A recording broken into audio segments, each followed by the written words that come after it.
Métroman, bonsoir. C'est un peu un accident.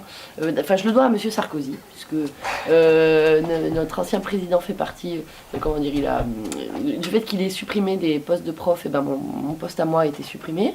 Donc ça a été vraiment le coup de pied au cul qui m'a fait dire ah je vais pas rester, puisque comme c'était un poste que j'aimais bien, j'étais assez déçue de le perdre. Et après du coup j'ai profité de ce mauvais moment pour rebondir et pour décider du coup d'écrire un spectacle. Et surtout j'ai eu la chance l'année où justement j'ai écrit ce spectacle que passe à la télé une émission qui s'appelait On ne demande qu'à en rire, présentée par M. Ruquier. Et en fait c'est surtout grâce à cette émission que finalement moi j'ai pu me reconvertir. Puisque à partir du moment où dans l'émission On ne demande qu'à en rire,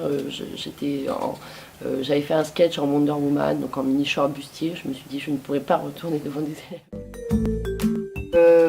Dans les deux cas, c'est vrai que là ce qui se ressemblait, que ça soit à la radio ou à la télé, c'est que mes sketchs ou mes billets d'humour souvent sont sur un thème imposé entre guillemets. C'est-à-dire qu'à la radio, j'écris en fonction de l'invité que je vais avoir. Chez Ruquier, enfin à l'émission de Ruquier, on avait des thèmes imposés. Et en fait, moi, c'est vrai que je vois que je suis quelqu'un, j'ai beaucoup plus de facilité à écrire à partir du moment où j'ai un cadre.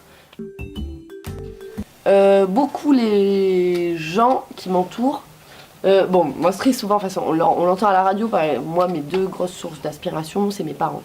Voilà, je trouve que mes parents sont une source d'inspiration inépuisable. Là aussi, les gens, en fait, je pense que c'est aussi pour ça que je les observe. Ça m'arrive assez souvent de rire des autres. C'est pas que je me moque, hein, mais non. Je trouve que l'humain est rigolo. Mais il y a ça, et après j'aime bien aussi imaginer des trucs absurdes, quoi. Même moi, des fois, je m'auto-fais rire, quoi. Des moments où non, mais c'est vrai, ça m'arrive assez souvent de rigoler toute seule dans ma voiture et voilà. Vincent De Dienne, c'est quelqu'un avec qui je rirais beaucoup si je devais travailler avec lui. Mais par contre, je sais que notre spectacle ferait un bide monumental. Ah, alors ça c'est une très bonne question parce qu'aujourd'hui j'ai vraiment saoulé. Quand je dis saoulé, c'est le mot est très faible, ma régisseuse. Parce que moi quand j'aime une chanson, je l'écoute en boucle, en fait jusqu'à ce que j'en ai marre, jusqu'à ce que je passe à une autre chanson. Donc là, la semaine dernière c'était I Feel So Bad de Kungs.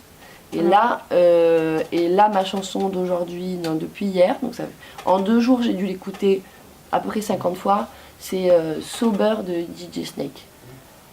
Ça fait... Attends, non, ça fait... When you're sober.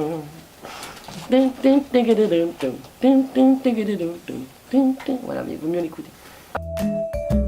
En qui je fais confiance? Je vais dire Guillaume Meurice. Pourquoi? Guillaume Meurice Pierre-Emmanuel Barré, parce que justement, eux, je leur fais confiance. Ouais,